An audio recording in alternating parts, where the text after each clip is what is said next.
Hello friends, welcome to Kazolix world, जहाँ पे हम कार रिलेटेड इंफॉर्मेशन शेयर करते हैं क्योंकि वो क्या नहीं क्या जो बटा ना जाए। सही है ना। तो दोस्तों, आज हम बात करने जा रहे हैं रोल्स रॉयस के बारे में। यहाँ दोस्तों, आज हम जानेंगे रोल्स रॉयस की कहानी। तो दोस्तों, रोल्स रॉयस दो अलग आदमी हैं, रोल्स और रॉयस। रोल्स से है चार्ल्स रोल्स और रॉयस से है हेनरी रॉयस। तो हेनरी रॉयस से शुरू करते हैं। 1884 1884 में हेनरी रॉयस ने अपनी खुद की इलेक्ट्रिक और मैकेनिकल कंपनी स्टार्ट की थी 1884 में। फिर उन्होंने वो क्रेन्स बनाते थे। फिर उन्होंने 1904 में अपनी कंपनी की फर्स्ट कार बनाई, जो कि थी रॉयस 10, जो कि थी 2 सिलेंडर वाली कार, 2 सिलेंडर वाली इंजन वाली कार। तो दोस्तों, उस दौरान क्या हुआ कि रॉयस की मुलाकात रोल्स से हो गई। कहाँ पे? होटल के एक डिनर मीटिंग में रॉयस की मुलाकात चार्ल्स रॉयस से हुई। चार्ल्स रॉयस, जो कि खुद अपनी कंपनी, जिसका नाम था CS रोल्स एंड कंपनी, खुद की मोटर कंपनी के मालिक थे। ओके दोस्तों, उनके साथ उनकी मुलाकात हो गई। अब रोल्स थे 3 और 4 सिलेंडर वाली इंजन वाली कार के दीवाने, लेकिन फिर भी ये रॉयस की 10 HP 2 सिलेंडर वाली कार ने रोल्स को इम्प्रेस कर दिया। और 1904 में उन्होंने रोल्स के साथ पार्टनरशिप कर ली और उन्होंने एक एग्रीमेंट साइन किया कि रॉयस की जो भी ये रॉयस 10 बनाई है रॉयस ने, और आगे भी जो कार्स बनाएंगे उसको रोल्स रॉयस का बैच मिलेगा और उसको सेल करने की परमिशन सिर्फ रोल्स के पास रहेगी, क्योंकि उनके पास उनकी खुद की मोटर कंपनी थी। इसलिए दोस्तों, तो इस एग्रीमेंट के अंडर आ गई 4 कार्स। पहली थी Royce 10 HP, Royce 15 HP, Royce 20 HP और रॉयस 30 HP। तो दोस्तों, ये 4 कार उस एग्रीमेंट के अंडर आ गई। फिर दोस्तों 1906 में रॉयस और रोल्स, उन दोनों ने रोल्स रॉयस को कंपनी बना दिया, रोल्स रॉयस लिमिटेड। जैसे कि दोस्तों मैंने बताया कि रॉयस की इलेक्ट्रिकल और मैकेनिकल कंपनी थी, वो अपने क्रेन्स बनाते थे, मैंने बताया आपको। तो दोस्तों, रॉयस की क्रेन्स बहुत ही डिमांड में थी, बहुत ही फेमस थी, और वो क्रेन्स वो बाहर फॉरेन में भी ट्रांसफ़र करते थे। तो दोस्तों, उनके क्रेन्स में उनका रॉयस का एक नाम था, उनकी एक अच्छी खासी रेपुटेशन बनी हुई थी क्रेन्स की दुनिया में। और दोस्तों 1906 में रोल्स रॉयस लिमिटेड बनने के बाद रॉयस ने अपनी रेपुटेशन को और बढ़ा दिया। कैसे? World's best car, Rolls Royce कहती है उसे best car in the world. वो कार थी 1906 की रोल्स रॉयस 4050 HP। ये कार बना के रॉयस ने अपने रेपुटेशन को दुगना कर दिया और कार कंपनी में भी अपनी रेपुटेशन को जमा दिया। इसके साथ जुड़ा हुआ एक बहुत ही अजीब किस्सा है, बहुत ही फनी किस्सा है कि दोस्तों, कि इस कार को लेकर कार के मैनेजिंग डायरेक्टर जॉनसन बहुत ही उत्सुक थे। उन्होंने रोल्स रॉयस लिमिटेड के डायरेक्टर्स को ये बात के लिए कन्विंस कर लिया कि आप लोग अपनी जो पुरानी कार्स है उन पर कॉन्सेंट्रेट नहीं करते हुए नई कार पे कॉन्सेंट्रेट करो, और उनको कन्विंस करके जो रोल्स रॉयस लिमिटेड की जो पुरानी कार्स थी उसके पहले की 1940 रोल्स रॉयस 4050 के पहले की उन सब कार को डिसकंटिन्यू करवा दिया। वो सब कार कंपनी ने बेचना बंद कर दिया और इसकी रोल्स रॉयस 4050 की प्रोड्यूसिंग उसको एडवर्टाइजमेंट करते हुए एक बार ये जो मैनेजिंग डायरेक्टर जॉनसन थे, उन्होंने ऐसे सिर्फ कहा कि ये कार अगर कार नहीं होती, यॉट होता, तो इसका नाम होता सिल्वर घोस्ट। बस दोस्तों, इतनी सी बात, और पब्लिक ने और मीडिया ने ये नाम को पूरा चगा दिया और पूरे वर्ल्ड में ये फैला दिया कि इस कार का नाम सिल्वर घोस्टी है, सिल्वर घोस्टी है। तो दोस्तों, इस कार को इसलिए लोग सिल्वर घोस्ट करके ही बुलाते थे। फिर दोस्तों 1925 में 1925 में रोल्स रॉयस लिमिटेड ने ये उनकी मिस्टेक को सुधारते हुए उसको रोल्स रॉयस 4050 सिल्वर घोस्ट को रोल्स रॉयस 4050 फैंटम सीरीज 2 से रिप्लेस कर दिया और अपनी ये गलती को सुधार दिया। तो दोस्तों, ये था एक छोटा सा किस्सा इसके कार के साथ का। 1907 में रोल्स रॉयस लिमिटेड ने CS Rolls Royce and company को खरीद लिया, क्योंकि दोस्तों 1905 में तो रॉयस और उनकी कंपनी के साथ रोल्स ने सिर्फ पार्टनरशिप की थी, उनकी कंपनी ने पार्टनरशिप नहीं की थी। इसलिए रोल्स रॉयस लिमिटेड बनने के बाद 1907 में रोल्स रॉयस ने उनकी रोल्स की वो company CS Rolls and company को खरीद लिया। फिर दोस्तों 1914 में कंपनी ने वर्ल्ड वॉर 1 हो रहा था, इसलिए गवर्नमेंट ने कंपनी को रिक्वेस्ट किया कि भाई हमारे लिए तुम एयरक्राफ्ट इंजन बनाना शुरू करो।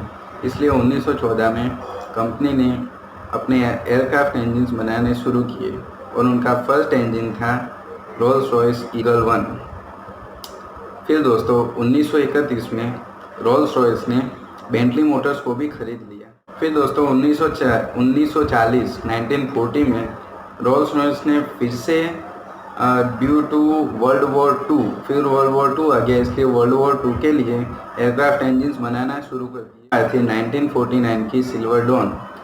ये पहली कार थी जहाँ पे कंपनी ने फैक्ट्री बिल्ट बॉडी कस्टमर्स को प्रोवाइड की। उसके पहले की सारी कार्स दोस्तों रोल्स रॉयस लिमिटेड सिर्फ अपना पावर ट्रेन और अपनी कोच, मतलब कि पावर ट्रेन, चेसिस, इंजन और वो सब, और व्हील्स और उनका जो वो सीट और वो सब, सिर्फ इतना ही देते थे।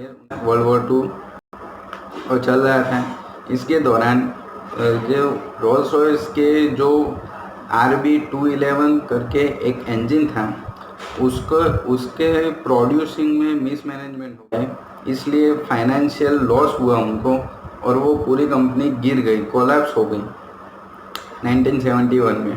और उस कंपनी का नेशनलाइजेशन कर दिया गया। जैसे कि मैंने अपने अगले वीडियो में बताया दोस्तों, ब्रिटिश कंपनी बलात्कारी नेशनलाइजेशन कर दे। अगर आपने वो वीडियो नहीं देखा है तो ऊपर आई बटन में या नीचे डिस्क्रिप्शन में लिंक है, वहाँ पे क्लिक करके आप देख सकते हैं। तो दोस्तों फिर लेकिन ये जो RB211 इंजन थे रोल्स रॉयस के, उन्होंने अपने रोल्स रॉयस का नाम डूबने नहीं दिया और रोल्स रॉयस का नाम प्रूव कर दिया। कैसे? 27,500 आवर्स वो इंजन चले, वो भी non stop, without a single problem. जहाँ दोस्तों इसके वजह से रोल्स रॉयस अपनी कंट्रोवर्सी में भी आ गई, न्यूज़ में भी आ गई थी उसके दौरान। और फिर दोस्तों जैसे कि 1971 में मैंने आपको बताया कि उसका नेशनलाइजेशन हो गया रोल्स रॉयस लिमिटेड का, तो उसके 2 पार्ट किए गए, 2 कंपनीज बनाई गई उनकी। एक थी रोल्स रॉयस मोटर्स जो कि ऑटोमोबाइल कंपनी, और रोल्स रॉयस दूसरी बनाई गई रोल्स रॉयस PLC, जो कि बनाई गई रोल्स रॉयस की जो एरो इंजन्स, जो एयरक्राफ्ट इंजन्स बनाते थे उनके लिए। इनको प्रॉफिट था जो रोल्स रॉयस की ऑटोमोबाइल कंपनी थी वो, उसमें प्रॉफिट था, इसलिए गवर्नमेंट ने वो ऑटोमोबाइल रोल्स रॉयस मोटर्स अपने पास रख ली, और जो Rolls Royce PLC holdings, Rolls Royce PLC company थी, वो BAC ब्रिटिश एयरक्राफ्ट कॉरपोरेशन के अंडर डाल दी। मैंने बताया था British aircraft corporation British aerospace के अंडर डाल दी थी। क्योंकि कमाई करने के लिए वो तो गवर्नमेंट थी। हमने अगले वीडियो में बात कर ली है, वो वीडियो आप देख लीजिए। फिर दोस्तों 1973 में एक आदमी ने गवर्नमेंट से रोल्स रॉयस को ख़रीद लिया और फिर 1980 में उस आदमी रोल्स रॉयस को विकर्स पीएलसी को बेच दिया। विकर्स पीएलसी जो कि एक इंजीनियरिंग कंपनी थी। बाकी 1998 में विकर्स पीएलसी ने रोल्स रॉयस को बेचने का डिसाइड किया। दो लोग कस्टमर एज ए प्रोवाइड थे उनके पास, एक था BMW और दूसरा था वॉक्सवैगन। लेकिन दोस्तों 430 मिलियन का वॉक्सवैगन का लास्ट ऑफर था, जबकि BMW का लास्ट ऑफर 340 मिलियन था। इसलिए विकर्स पीएलसी ने रोल्स रॉयस को वॉक्सवैगन को बेच दिया। लेकिन दोस्तों रोल्स रॉयस के जो ओनरशिप डॉक्यूमेंट्स थे, अगर कंपनी बिक भी जाती है तो भी रोल्स रॉयस के essential trademarks, important trademarks Rolls Royce के और उसका नेम और उसका लोगो, ये तीन चीज़ों रोल्स रॉयस पीएलसी के ही पास रहेगी, जो कि रोल्स रॉयस की एरोस्पेस इंजन की कंपनी है, उसी के पास रहेगी। अगर उसकी रोल्स रॉयस की automobile company Rolls Royce motor बिक भी जाती है तो भी।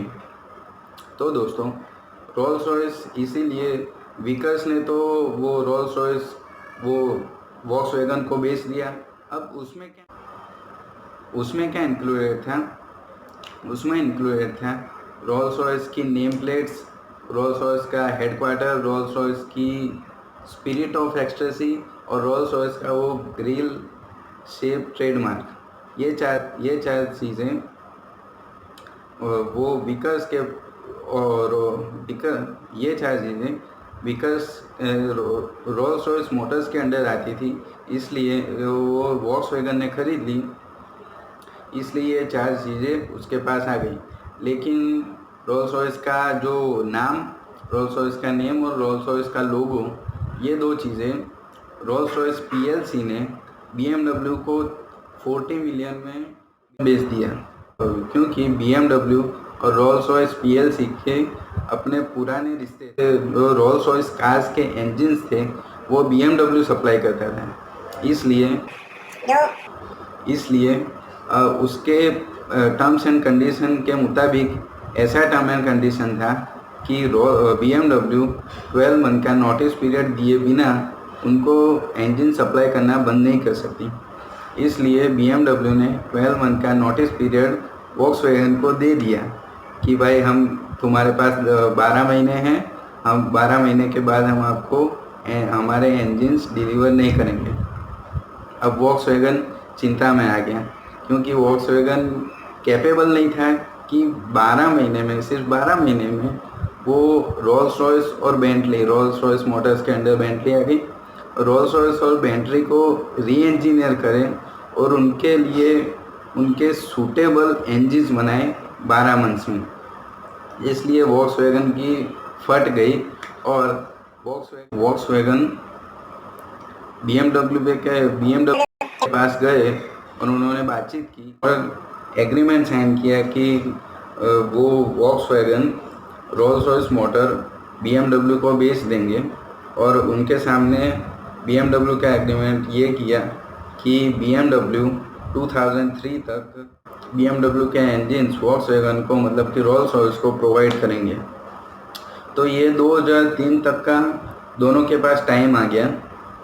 उस टाइम में BMW ने क्या किया, गुडवुड इंग्लैंड में, UK में अपना रोल्स रॉयस कंपनी की नई फैक्ट्री बनवाई, रोल्स रॉयस फैंटम, वो बनाने का काम शुरू कर दिया। और जैसे 2003 में वो एग्रीमेंट उनका ख़त्म हो गया, ऐसे तुरंत BMW ने 2004 में अपनी रोल्स रॉयस की फर्स्ट कार, जो कि BMW के थ्रू थी, वो रोल्स रॉयस फैंटम को लॉन्च किया।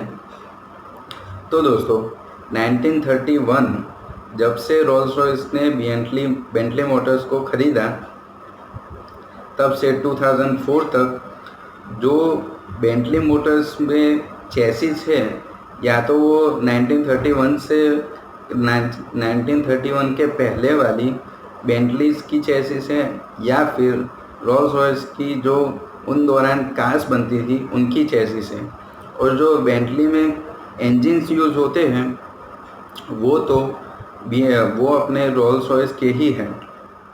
रोल्स रॉयस उस दौरान की बेंटलीज को वो लोग बेंटली बेज रोल्स रॉयस भी कहते थे। जैसे कि अभी बीच की बात है, जैसे कि मारुति सुजुकी ने अपनी बलिनो लॉन्च की और थोड़ी देर बाद टोयोटा ने उसकी कॉपी टू कॉपी वो ही कार लॉन्च कर दी जिसका नाम कर दिया ग्लांजा। तो टोयोटा ग्लांजा को हम क्या कहते हैं? Toyota based Maruti Suzuki. वैसे ही दोस्तों इस दौरान की बेंटलीज को लोग कहते थे बेंटली बेस्ड रोल्स रॉयसेस। और दोस्तों सोर्सेज की माने तो कोका कोला 1987 के सर्वे के मुताबिक कोका कोला पहली ऐसी कंपनी थी जो रोल्स रॉयस से ज़्यादा नामचीन थी। तो बस दोस्तों आज के वीडियो में इतनी थी रोल्स रॉयस की कहानी। आपको वीडियो पसंद आया हो तो नीचे कमेंट कर दीजिए, लाइक कर दीजिए, बेल आइकन दबाई दीजिए और सब्सक्राइब कर दीजिए। और अगर दोस्तों आपको कोई भी डाउट हो तो नीचे मुझे कमेंट बॉक्स में आप पूछ सकते हैं। धन्यवाद।